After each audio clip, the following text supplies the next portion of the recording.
الله تعالى بركاته. أعوذ بالله من الشيطان الرجيم. بسم الله الرحمن الرحيم. الحمد لله رب العالمين والصلاة والسلام على سيدنا محمد أشرف المرسلين وعلى آله وصحبه أجمعين. أما بعد فقد قال الله تعالى فرقان العليم والفرقان المجيد.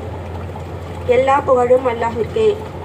நம் உயிருக்கும் மேலான கண்மணி நாயகம் ஸல்லல்லாஹு அலைஹி வஸல்லம் அவர்களின் மீதும் அவர்களின் குடும்பத்தினர்கள் மீதும் சத்திய சஹாபாக்கள் தாபியீன்கள் நல்லவர்கள் இங்கு அமர்ந்திருக்கும் நம் அனைவரின் மீதும் அல்லாஹுடைய சாந்தியும் சமாதானமும் என்றென்றும் நிலவட்டுமாக.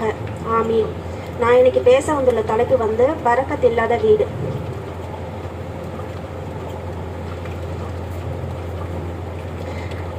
பரக்கத் இல்லாத வீடு.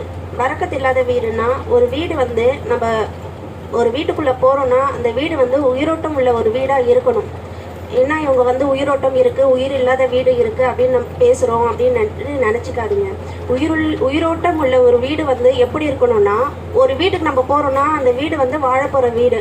அந்த வீட்டில் நம்ம போய் ஃபஸ்ட்டு நம்ம என்ன பார்க்குறோம், எல்லா சகல வசதியும் பார்க்குறோம். அந்த வாழப்போகிற வீட்டில் வந்து நம்ம எப்படி இருக்கணும், நம்ம எந்த மாதிரி அமல்கள்லாம் செய்யணும் அந்த வீட்டுக்குள்ளே, அப்போ நம்ம வந்து எல்லாம் எப்படி பொருந்திப்பான்ட்டு நம்ம அந்த நோக்கத்தோட ஒரு வீட்டை பார்க்கணும். அந்த வீட்டுக்குள்ளேயே நம்ம கூடி ஏறணும். இப்போ நம்ம பார்க்குற வீடெல்லாம் எப்படி இருக்குன்னா பிரம்மாண்டமாக பார்க்குறோம், விசாலமாக பார்க்குறோம், சகல வசதியும் இருக்கான்னு பார்க்குறோம். ஆனால் வந்து அந்த வீட்டில் வந்து அந்த வீட்டில் நம்ம வந்து எந்நேரமும் திக்ரில் இருக்கணும், இபாதத்தில் இருக்கணும், தொழுகையில் இருக்கணும்ன்ட்டு அந்த ஒரு எண்ணம் வராமல தான் ஒரு வீட்டுக்குள்ளே நம்ம போகிறோம். ஆனால் வந்து முகமது நபி ஸல்லல்லாஹு அலைஹி வஸல்லம் அவர்கள் வாழ்ந்த வீடு வந்து பெரிய மாட மாளிகையோ அல்லது விசாலமானதாகவோ கிடையாது. ஒருத்தர் நின்று தொழுதா ஒருத்தர் வந்து தூங்க முடியாது, ஒருத்தர் தூங்குனா நின்று தொழ முடியாது. அந்த அளவுக்கு தான் அந்த வீட்டில் முகமது நபி ஸல்லல்லாஹு அலைஹி வஸல்லம் அவங்க வாழ்ந்தாங்க. அந்த வீட்டில் தான் அவங்களுக்கு நிம்மதியும் சந்தோஷமும் கிடைச்சது. குர்ஆன்ல அல்லாஹு தஆலா சொல்றான், வல்லாஹு ஜஅல லக்கும் மின் புயூதிக்கும் சகனா, உங்களுடைய வீடுகளில் உங்களுடைய நிம்மதியை தேடிக்கொள்ளுங்கள் அப்படின்னு சொல்றான்.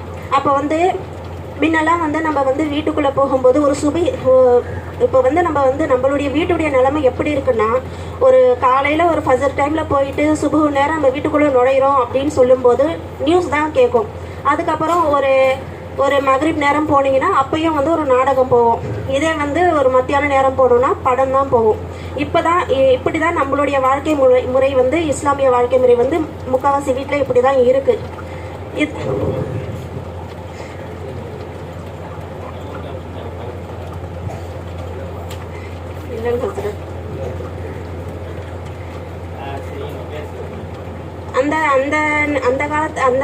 அந்த காலத்துல வந்து ஒரு சுபு நேரம் ஒரு மக்ரிப் நேரம் நம்ம போனோம்னா அந்த காலத்து வயோதிகள் பெரியவங்கெல்லாம் வந்து குர்ஆனை எடுத்து ஓதுவாங்க, நிறைய திக்ரு செய்வாங்க. அதனால அல்லாஹுடைய பரக்கத்து ரஹ்மத்து எல்லாமே கிடைச்சதா இருக்கும்.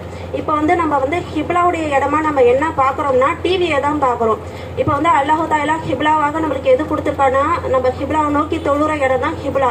ஆனால் இப்போ வந்து நம்மளுடைய முக்கால்வாசி வீடு பார்த்தீங்கன்னா ஹிப்லா பக்கம் தான் டிவி, அதுக்கப்புறம் இந்த அலங்கார பொருட்கள் மாட்டி வைக்கிறது எல்லாமே அந்த திசையை நோக்கி தான் நம்ம வந்து செய்கிறோம். அப்போ வந்து நம்மளுடைய உட்கார்ற இடமும் ஹிப்லாவாக தான் ஆகிடுச்சு. அது வந்து ஒரு கெட்டதாக இருக்கட்டும் ஒரு நல்லதாக இருக்கட்டும் எல்லா இடமும் இப்போ ஹிப்லாவை நோக்கி தான் நம்ம வந்து செய்கிறோம். அந்த இதுல இருந்து நம்ம வந்து மாறிக்கணும். அதுக்கப்புறம் வந்து முகமது நபி ஸல்லல்லாஹு அலைஹி வஸல்லம் அவர்கள் கூறுவதாக உமர் ரலியல்லாஹு அன்ஹு அவங்க வந்து சொல்றாங்க, உங்களுடைய வீடுகளில் வந்து நீங்க தொழுதுக்குங்க, அது வந்து கபராக ஆக்கிவிட வேண்டாம் என்று உமர் ரலியல்லாஹு அன்ஹு அவங்க வந்து சொல்றாங்க. அது வந்து அப்போ வந்து ஒரு ஜனாசா மையவாடிக்கு போனால் அங்கே போய் நம்ம தொழுவோமா? கிடையாது. அப்போ வந்து நீங்கள் வந்து வீட்டில் தொழுதுக்குங்க அப்படின்னு சொல்லும்போது உங்கள் வீடை வந்து நீங்கள் கபராக மாற்றிடாதீங்க.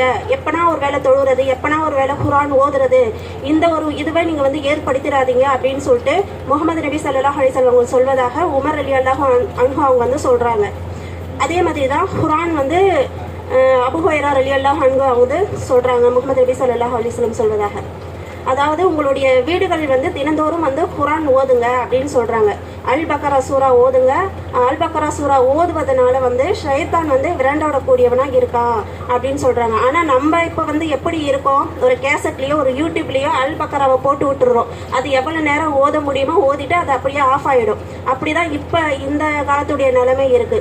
நம்ம என்ன நினைச்சிருக்கோம், ஒரு நாள்லயே அல் பக்கரா சூரா நம்ம முடிச்சிடணும், அப்பதான் நம்ம வீட்டுல வந்து ஷைத்தான் வரமாட்டா, ரஹ்மத் இருக்கும், பரக்கத் இருக்கும் அப்படின்னு நம்ம நினைச்சிட்டு இருக்கோம். அதெல்லாம் தப்பு. நம்மளால எவ்வளவு முடியுமோ, ஒரு நாளைக்கு 2 அயன் ஓதுனாலும் பரவாயில்ல, ஒரு நாளைக்கு 4 அயன் ஓதுனாலும் பரவாயில்ல. ஆனா அல் பக்கரா சூரா ஓதுது வழமையா வச்சுக்கிட்டா ஷைத்தான் வந்து விரண்ட ஓடக்கூடியவனாக இருக்கிறான். அதுக்கப்புறம் சூரா வாக்கியாவை பத்தி இப்னு மஸ்ஊத் ரலியல்லாஹு அன்ஹு அவங்க வந்து சொல்றாங்க. அவங்க வந்து சக்ராத்துடைய நிலையில இருக்காங்க.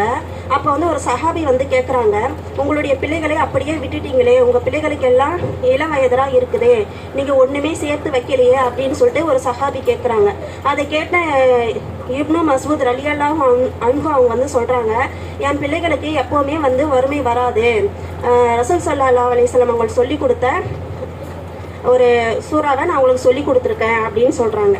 அப்போ சொல்லும்போது சூரா வாக்கியா என் பிள்ளைங்கள் தினந்தோறும் வழமையாக ஓதக்கூடியவர்களாக இருக்காங்க. சூரத்துல் வாக்கியா ஓதுவதனால் வறுமை வராது. அதை நான் வந்து அல்லாஹுடைய உறுதியால நான் நம்பி ஓதுறேன், என் பிள்ளைகளுக்கு அந்த வறுமைன்றது வரவே வராது அப்படின்னு சொல்றாங்க. அப்போ வந்து நம்மளும் தினந்தோறமும் சூரத்துல் வாக்கியா ஓதுறதுனால என்ன வந்து நமக்கு வந்து பெருசா டைம் ஆயிட போது, ஒரு 5 நிமிஷம் 10 நிமிஷம் அதுக்குள்ள ஓதி முடிச்சிடலாம். மகரிப் தொழுகை முடிச்ச உடனேயே. இது மாதிரி நிறைய வந்து உதாரணங்கள், நிறைய வந்து பலன்கள் அல்லாஹ் தஆலா குர்ஆன் மூலமும் ரசூல் ஸல்லல்லாஹு அலைஹி வஸல்லம் வழிகாட்டியாகவும் நமக்கு சொல்லி கொடுத்துருக்காங்க. ஒரு சின்ன சின்ன அமல் கூட நம்மளால செய்ய முடியல. அப்போ வந்து நம்ம வீட்டில் எப்படி வந்து பரக்கத்து உள்ள வீடா இருக்கும், பரக்கத்து இல்லாத வீடா தான் இருக்கும். அல்லாஹ் தஆலா நாடாம எந்த ரிஸ்க்கும் வந்து வந்தடையாது. இன்னும் அந்த ரிஸ்க் வந்து வந்தடையணும்னா சூரத்துல் வாக்கியா ஓதுனா நம்மளுடைய வறுமை நீங்கும் என்று முஹம்மது நபி ஸல்லல்லாஹு அலைஹி வஸல்லம் வந்து சொல்றாங்க. நபி ஸல்லல்லாஹு அலைஹி வஸல்லம் அவங்க சொல்றாங்க, எந்த வீட்டில் வந்து தாமதமாக தூங்கி தாமதமாக எழுந்திருக்கும் பழக்கம் இருக்குமோ அங்கே உணவு நெருக்கடியும் பரக்கத்தின்மையும் இருப்பதை தடுக்க முடியாது என்று சொல்றாங்க. நம்மளுடைய இப்போ பாதி அப்படிதான் இருக்கு. ஸ்கூல் லீவ் விட்டாலோ இல்லை ஆஃபீஸ் லீவ் விட்டாலோ நம்மளுடைய முதல் வேலையே வந்து லேட்டா எழுந்திருக்கிறது தான். நைட்டு வந்து 1 மணி வரைக்கும் கூட முடிச்சிட்டு இருப்போம், அப்போ தூக்கம் வராது. அந்த பகல் நேரத்துல தான் நம்மளுக்கு தூக்கமே வரும். தலை மறைக்காத பெண் இருக்கும் வீடு கூட நம்மளுக்கு பரக்கத்தில் வீடாதான் அமையும்.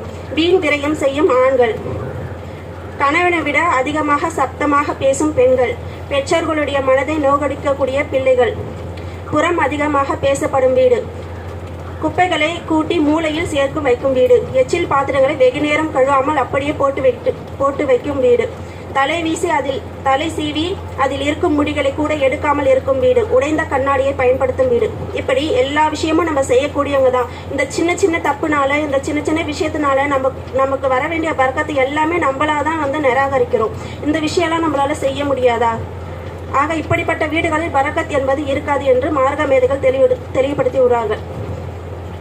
இந்த இபாதத் செய்யறது வந்து இந்த மக்ரிப் நேரத்துலயோ இஷா நேரத்து மக்ரிப் வரைக்கும் இஷா வரைக்கும் உட்காந்து ஏதாவது நம்மளால முடிஞ்ச திக்ரோ ஒரு குர்ஆன் ஆயத்தோ ஓதிக்கிட்டே இருந்தா வழமையா நம்ம ஆக்கிக்கிட்டோம்னா அந்த ரிஸ்க்கும் அந்த பரக்கத்தும் நமக்கு எப்பவுமே வந்து வந்தடையும்.